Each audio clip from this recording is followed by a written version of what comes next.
बाबा जी के चरणों में प्रणाम। बाबा जी, कोरोना के बाद मैं बेरोजगार हो गया। खुद का घर पीएम आवास योजना के तहत आया, पर उन पैसों से दीवार तक ही काम पहुंचा, लेंटर नहीं पड़ा। मुझे 3 दुकानें पैतृक संपदा के साथ मिली, पर उन पर किराएदारों का कब्जा है। किराया भी नहीं देते, खाली भी नहीं करते।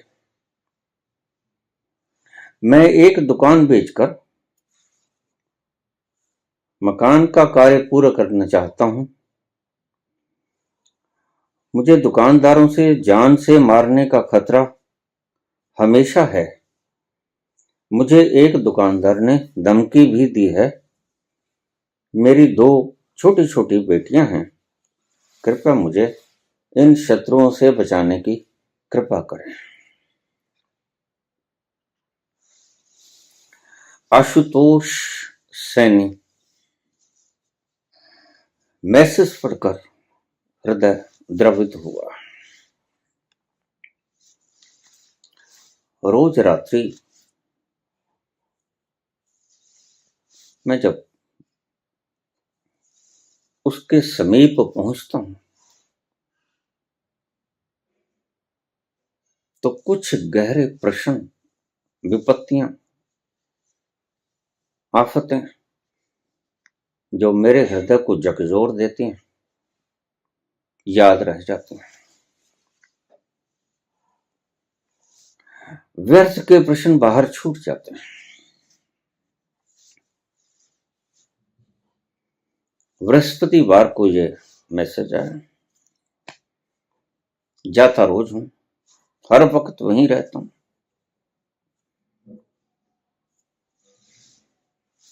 रात्रि को ध्यान में जाके मैंने जब फरियाद दोहराई, बेपरवाह, तेरे घर किसी चीज की कमी नहीं।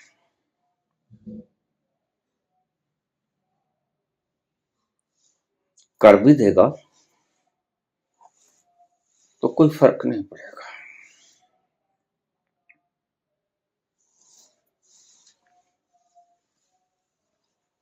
अगले दिन कमेंट आया,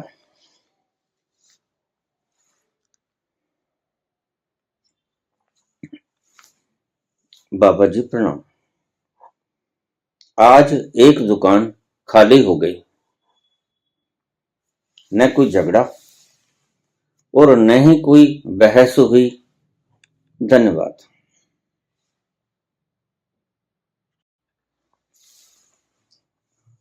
बाबा जी प्रणाम। अब दुकान बिकने में भी मदद करें। धन्यवाद। मैंने अपने चैनल कंट्रोलर से पूछा, ये कैसा है संसार? बाबा, आप तो भीतर बैठे रहते हो, बाहर की हवा तक नहीं लगते। अब क्या बताएं?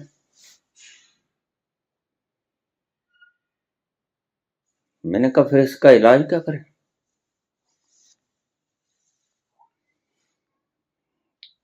कहते इसे ब्लॉक मार दो, हाइड कर दो। क्योंकि बाबा तुम्हें पता नहीं, ये कल को कहेंगे कि पानी पिलाने वाला कोई नहीं, थोड़ा पानी पिला जाया करो। पैर दबाने वाला कोई नहीं, थोड़े पैर दबा जाया करो।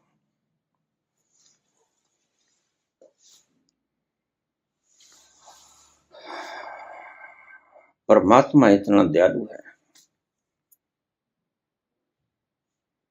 कि तुम दयालुता के लिए धन्यवाद देते तो हो, लेकिन वो धन्यवाद हृदय से नहीं आता। जो मुद्दतों से बैठे किराएदार न खाली करते हैं, न किराया देते हैं, और मारने की धमकियां देते हैं अलग, तो उस परवरदिगार ने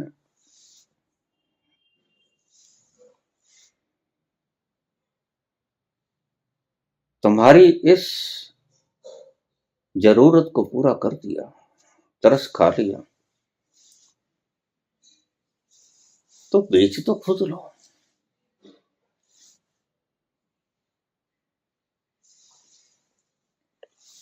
मैंने ब्लॉक कर दिया और मुझे पता है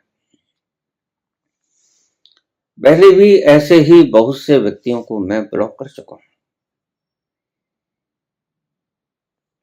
करीब 400-500 व्यक्तियों को मैं ऐसे ही कारणों से ब्लॉक कर चुका हूं। व्यर्थ के सवाल। अब आध्यात्मिक चैनल के ऊपर दूर बैठा हूं, कोई कुछ भी बोल सकता है, गाली भी निकाल देते हैं लोग। एक मोनिका कुमारी नाम की लड़की थी कि लड़का था, मुझे पता नहीं, उसने मुझे मां की गाली निकाल दी। आपने मेरा फोन नहीं उठाया, मैंने उसको ब्लॉक कर दिया। और मेरे हाथ में है भी क्या, शिकायत करने की आदत नहीं।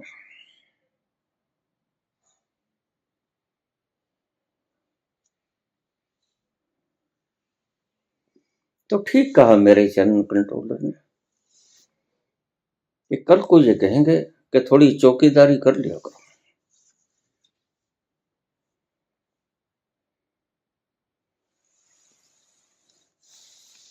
तुम्हारे प्रश्न कभी खत्म नहीं होंगे, रोज प्रश्न आते हैं।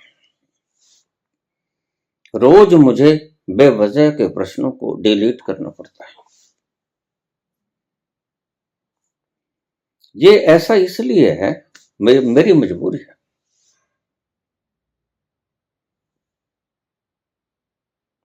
ये करूंगा, मेरी मजबूरी है। चलो थोड़ा बहुत काम इनका संसार का कर दो, सही रास्ते पे चले जाएंगे, अपना आपा ढूंढने में पुरुषार्थ करेंगे। लेकिन अब पता चलता है कि प्रश्न कभी खत्म होने को नहीं। आखिर में तुम ऐसे प्रश्नों पे आ जाओगे, बाबा ये रात को जो मुझे सपने में कुत्ते मेरा पीछा करते हैं, ये कारण क्या है? मैं क्या बताऊं, ये कोई प्रश्न जवाब देने योग्य है? बाबा रात को कुत्ते कुत्ते मुझे ही क्यों करते?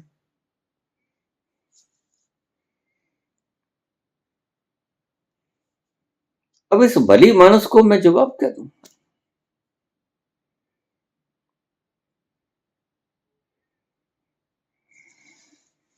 लेकिन मेरे चैनल कंट्रोलर संसार में रहते हैं, वो भली भांति संसार को जानते हैं और एक हिसाब से मेरे लिए ढाल का काम करते हैं। समस्याओं को, बाहर की समस्याओं को सॉल्व, जो व्यर्थ की समस्याएं, मैं भी जवाब दूं तो चलेगा, उनको सॉल्व करने में मददगार।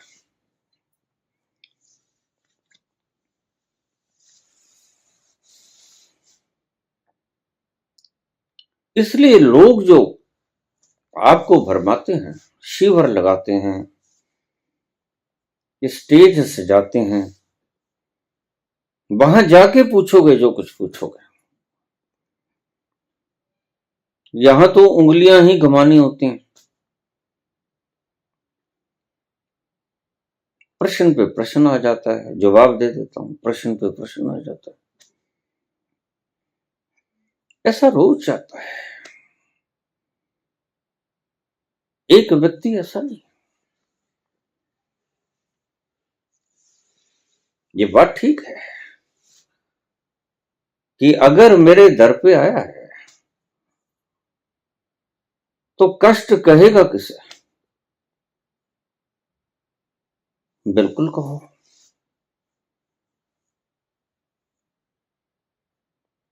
मैं आगे भी कह देता हूं, लेकिन ध्यान रखना, वह मेरा गुलाम नहीं। नहीं मानता तो नहीं मानता।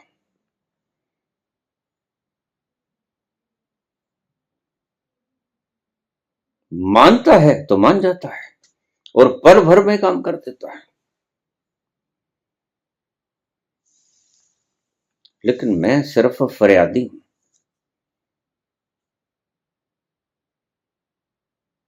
मुझसे कोई शिकायत मत करना। मेरे हाथ में कुछ नहीं है, मैं शुरू से कह रहा हूं, मैं असमर्थ हूं।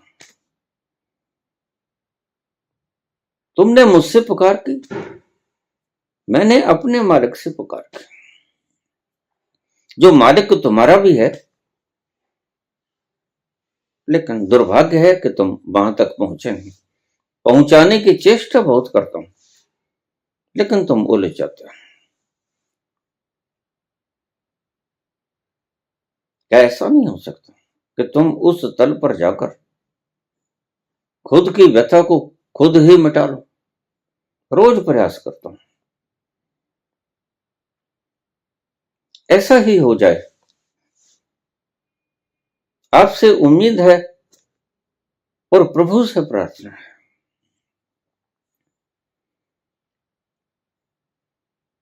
तो मेरे चैनल कंट्रोलर्स और मेरे आसपास के लोग मुझे सुझाव यही देते हैं कि बाबा अब आश्रम तैयार होने के कगार पे है। आपको ये खबर भी दे दूं कि आपने ही बनाया है, मैं तो बाहर भी नहीं निकलता। इन बच्चों ने इकट्ठे होकर खुद ही आश्रम का निर्माण किया है। सभी का योगदान भरपूर मिला है, अपने अपने सामर्थ्य के अनुसार। ना इन्होंने किसी से मांगा है, स्वयं में भी परमात्मा की कृपा से ये आपके बैठने के लिए स्थान बन गया है।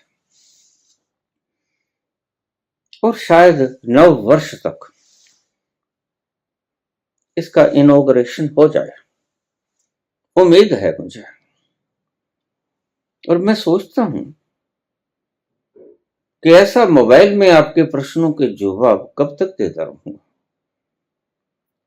क्योंकि अब प्रश्न लगता है कि आप प्रश्न पूछते नहीं, आप दुखड़े बताते हो। और अध्यात्म के पास दुखड़ों को सॉल्व करने का एक ही तरीका है जो मैं रोज बताता हूं, उसे आप करते हैं। अपने दुखड़ों को स्वयं दूर करो, अपना भ्रम नाश करके। अपना भ्रम तुम्हें ही नाश करना पड़ेगा। मैं सहायक हो सकता हूं, मैं अपना काम कर रहा हूं। करीब 4 वर्ष के करीब से बोल रहा हूं, आपके दुखड़े आप खुद ही नष्ट करोगे।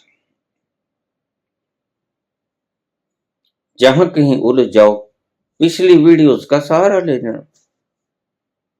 खैर, ये सिर्फ आपको एक टेलर दिखाया है। रोज मेरे पास ऐसे ही प्रश्न, ऐसी ही समस्याएं, रोज फरियादें, रोज उनके मैसेजेस फिर के बाबा हो गया है जो, तो फिर अब ये करता हूं। अब जहां चूक हो जाती है,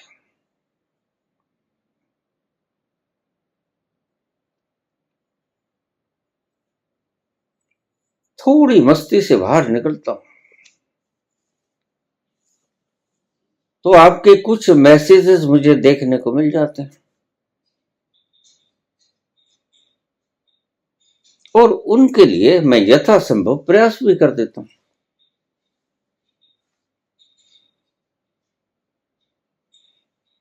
हो जाते हैं, ये खुशी की बात है।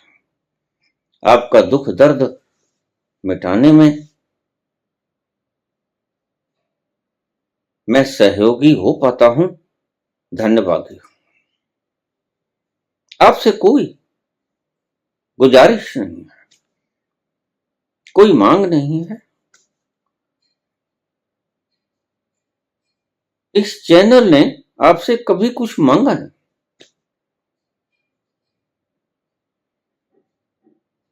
यहां ऊपर लिखा नहीं आता कि कृपया आर्थिक सहयोग करें।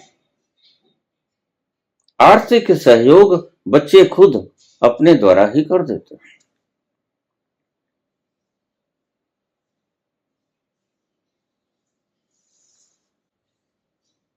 मैसेज, प्रश्न, दुख दर्द, तकलीफ,